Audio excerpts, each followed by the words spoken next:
कक्षा 12 इतिहास के पाठ 2 राजा किसान और नगर का ये दूसरा वीडियो है। पहले वीडियो में हमने बहुविकल्पी प्रश्न पढ़े थे, उसमें सभी ऑप्शन के बारे में समझाया गया था, जिससे आपको लघुत्तरी और अतिलघुत्तरी प्रश्न भी आप उसके माध्यम से हल कर सकते हैं। अब दूसरे भाग में हम दीर्घोत्तरी प्रश्नों को देखेंगे और पाठ के कुछ महत्वपूर्ण बातें कि इस पाठ में क्या महत्वपूर्ण बातें हैं उसको हम देखेंगे। तो 5 दीर्घोत्तरी प्रश्न हैं और कुछ अति महत्वपूर्ण बातें इस पाठ की इस वीडियो में बताया गया। तो चलिए देखते हैं महत्वपूर्ण बातें। चलिए तो इस पाठ की कुछ महत्वपूर्ण बातें हम देखते हैं। पहला है कि जेम्स प्रिंसेप जो 1830 के दशक में जिन्होंने कि ब्राह्मी और खरोष्ठी काठ निकाला और सबसे पहले अशोक के अभिलेखों को उन्होंने ही पढ़ा। 1830 का दशक का मतलब हो गया कि 1837 ईस्वी में 1837 ईस्वी में पढ़ा था उन्होंने, 1837 ईस्वी में, और तभी जो है अशोक के अभिलेख पढ़े जा सके। 6ठी शताब्दी ईसा पूर्व में, चूँकि उस समय लोहे का प्रयोग, दूसरा ऑप्शन देखिए इसमें, चूँकि उस समय जो है लोहे का प्रयोग बढ़ गया और साथ साथ सिक्कों का प्रयोग भी प्रचलन शुरू हो गया। यही कारण है कि उस समय के जो महाजनपद आज 6ठी शताब्दी ईसा पूर्व में सामने आए, वो सब उनमें जैसे मगध जो है बहुत शक्तिशाली राज्य बना, उसका कारण यही था कि लोहे का प्रयोग जो है वहाँ पर अधिक से अधिक प्रयोग हुआ। लोहे के द्वारा जो है हथियार बनाए जाने लगे और हथियार चूँकि उस समय युद्ध होते थे, युद्ध के द्वारा ही लोग अपनी सीमा का विस्तार करते थे, तो इस कारण से मगध जो है एक शक्तिशाली राज्य बना था। तो उस समय का एक महत्वपूर्ण बात थी ये कि लोहे का प्रयोग और साथ साथ सिक्कों का प्रचलन शुरू होगा, जिससे कि जो है व्यापार में आसानी हुई। इसी काल में 16 महाजनपद, तीसरा ऑप्शन देखिए, इसी समय जो है 16 महाजनपद का उदय हुआ, जिसमें मगध, कौशल, कुरु, पांचाल, गंधार, वज्जी, अवंती आदि प्रमुख थे। बाकी और भी थे, काशी, कौशल, अंग, मगध, वज्जी, मल्ल, वत्स, चेरी, ये सब आदि प्रमुख थे। बौद्ध ग्रंथ के अनुसार अशोक जो है मौर्य वंश का सर्वाधिक प्रसिद्ध शासक था और चंद्रगुप्त मौर्य ये मौर्य वंश का संस्थापक था। और मौर्य वंश की जानकारी के स्रोत अर्थशास्त्र, इंडिका, मुद्रा राक्षस, ये सब जो है अर्थशास्त्र कौटिल्य ने लिखा, इंडिका जो है लिखा है मेगस्थनीज ने, मुद्रा राक्षस लिखा है विशाखदत्त ने। इन सबसे मौर्य साम्राज्य की जानकारी मिलती है। मौर्य साम्राज्य के 5 राजनीतिक केंद्र थे। राजधानी पाटलिपुत्र थी और 4 प्रांतीय केंद्र थे, तक्षशिला, उज्जैनी, तोशाल और स्वर्णगिरी।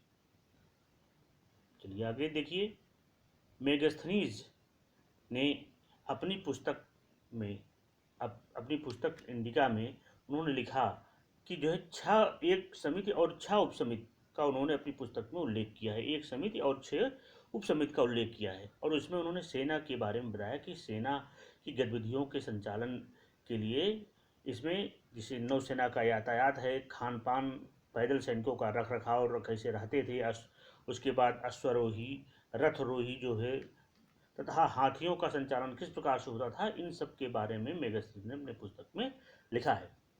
और यही काल, इसी समय 4ठी शताब्दी ईसा ईस्वी में गुप्त साम्राज्य का उदय, सामंतवाद का उदय संभवतः इसी काल से, सामंतवाद का उदय जो है संभवतः इसी काल से माना जाता है। सामंतवाद का मतलब है जहाँ पर राजा सर्वोपरि होता है। और इसी समय दक्षिण के में चोर, पांड्य, चोल, चेर और पांड्य जैसे समृद्ध और अस्थायी राज्यों का उदय हुआ। चलिए आगे देखते हैं। 6ठी शताब्दी ईसा पूर्व में इसी समय चूँकि कृषि में क्रांतिकारी परिवर्तन हुआ, क्योंकि लोहे के फाल जो होते थे उनका प्रयोग शुरू हो गया तथा व्यापार के लिए सिक्कों का प्रचलन शुरू हो गया, जिससे कि व्यापार में आसानी हुई। इससे जो है लोग आसानी से खरीद फरोख्त करना प्रारंभ कर दिए, व्यापार भी समृद्धि की ओर बढ़ा। तथा साथ ही साथ द्वितीय शताब्दी के कई नगर जो है, जो छोटे दानात्मक अभिलेख हैं, उनसे बहुत सारे व्यवसायों के और व्यवसायकारों की जानकारी प्राप्त हुई। द्वितीय शताब्दी में जैसे धोबी, बुनकर, लिपिक, बढ़ई, कुम्हार, स्वर्णकार, लौहकार, धार्मिक गुरु, व्यापारी, इन सब की जानकारी, जो दानात्मक अभिलेख थे, जो लोग दान देते थे तो पट्टिका पर लिखवा करके, धातु पर लिखवा करके वो कहीं न कहीं उसको रख देते थे, लगा देते थे। इस कारण से जो है ये अभिलेख जब बाद में प्राप्त हुए थे, इन अभिलेखों के माध्यम से पता चला कि किस प्रकार के उस समय व्यवसाय अपनी समृद्धि की ओर था, किस प्रकार का व्यवसाय लोग किया करते थे। चलिए अगला देखिए कि उस समय जो श्रेणियां, उत्पादकों और व्यापारियों का जो संघ, जिनका उल्लेख मिलता है किताबों में, जो मौर्य समाज की जानकारी देने वाली जो पुस्तकें हैं उनमें, ये कहा जाता है कि जो व्यापारियों के संघ थे एक कच्चा माल खरीदती थी और उसका सामान बना करके, यानी उसको नए रूप में दे करके फिर बाजार में उन वस्तुओं को, उस सामानों को एक नए रूप में ले आती थी, जिससे लोग उसको खरीदा करते थे। इस प्रकार से उस समय व्यापार किया जाता था, उस प्रकार से उत्पादन होता था। और छठी शताब्दी ईसा पूर्व से उपमहाद्वीप में नदी मार्ग और भूमार्गों का जाल कई दिशाओं में फैला हुआ था, यानी नदी के मार्ग के रास्ते से लोग व्यापार करते थे, जमीनी मार्ग यानी सड़क के रास्ते से लोग व्यापार करते थे, आते और जाते थे। और इस प्रकार से अरब सागर से उत्तर अफ्रीका, पश्चिम एशिया तक और बंगाल की खाड़ी से चीन और दक्षिण पूर्व एशिया तक लोग, चाहे वो नदी के मार्ग के रास्ते जाएं या जहाँ पर संभव था, जहाँ पर जमीनी रास्ता था तो वहाँ जमीन के रास्ते से आते जाते थे और व्यापार आदि करते थे। गुप्त काल का जो अंतिम समय है, 12वां नंबर देखिए, गुप्त काल के अंतिम समय में सिक्कों में कमी यह दिखाती है कि शायद आर्थिक गिरावट, यानी आर्थिक रूप से जो समृद्धि थी उनमें कमी आ गई थी। यह दिखाता है जो लास्ट में, यानी गुप्त काल के सिक्के जो हैं, अंतिम समय के सिक्के बहुत ही कम हमें प्राप्त हुए हैं।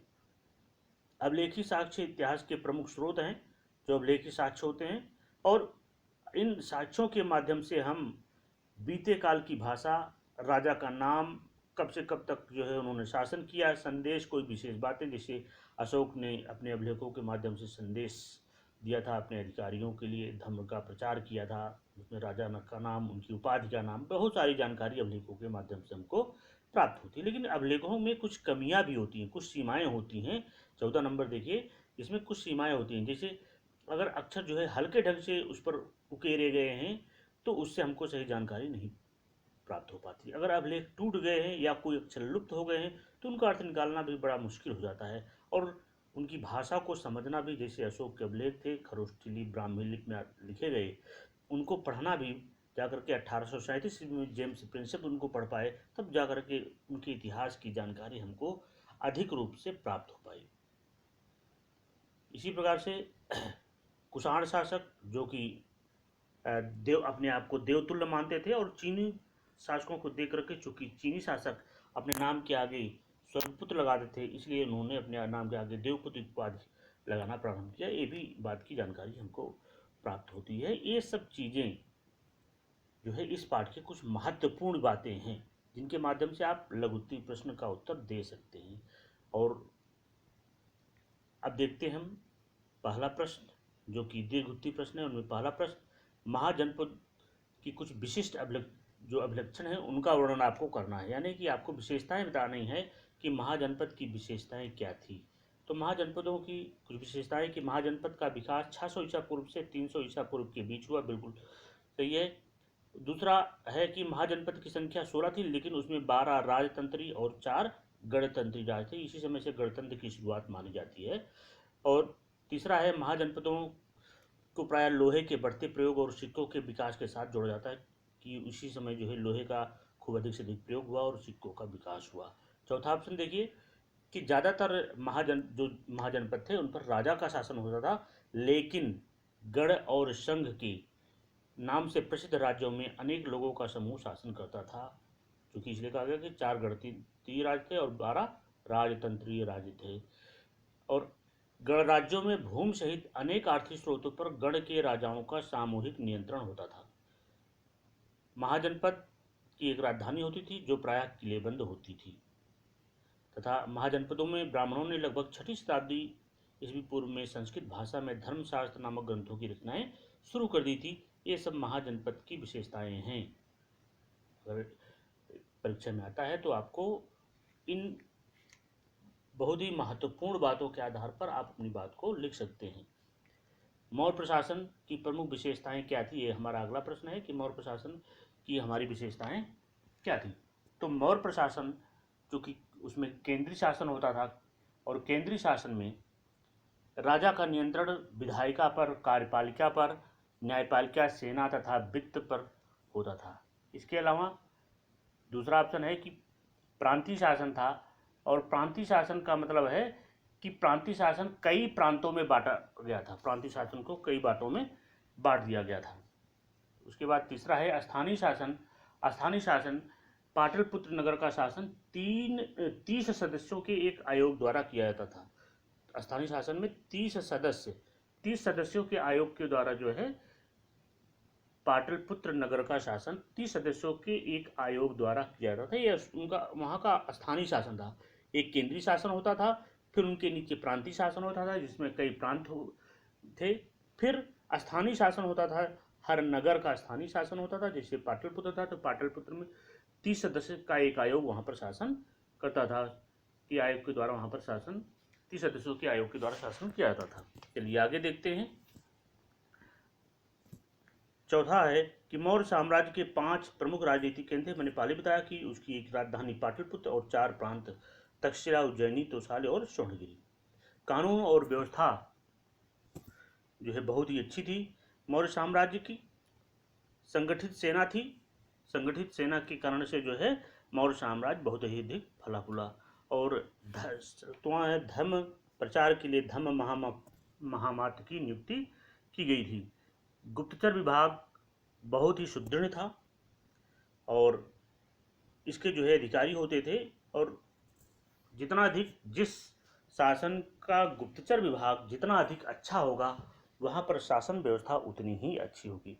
तो मौर्य साम्राज्य की जो उनका गुप्तचर विभाग था वो बहुत ही अच्छा था। चलिए हम आगे देखते हैं।